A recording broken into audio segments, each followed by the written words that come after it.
réforme du droit du travail poursuivie par le gouvernement Philippe poursuit deux objectifs principaux. Le premier, c'est de confirmer le pari français du dialogue social.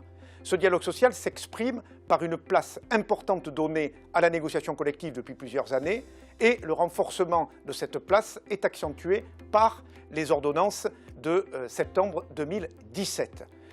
Le gouvernement fait un choix important, c'est le principe désormais de primauté de l'accord d'entreprise. La branche a un rôle à jouer et nous accélérons du reste la restructuration des branches pour avoir des branches plus importantes, plus solides et qui sont plus aptes à négocier. Mais le principe désormais, c'est celui de la primauté de l'accord d'entreprise. Pourquoi? Parce que nous devons relever les défis de mutation de l'organisation du travail, accélérés, accentués par la révolution numérique.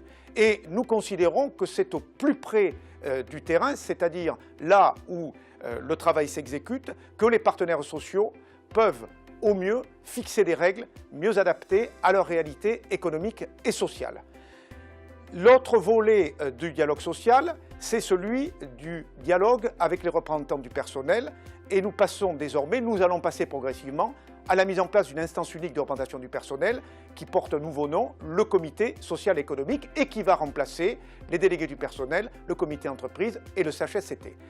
Le second axe majeur, c'est la prévisibilité et la sécurité des relations de travail. Il est important que les employeurs aient un peu plus de sécurité des relations de travail, singulièrement dans la phase de rupture du contrat de travail. Pourquoi?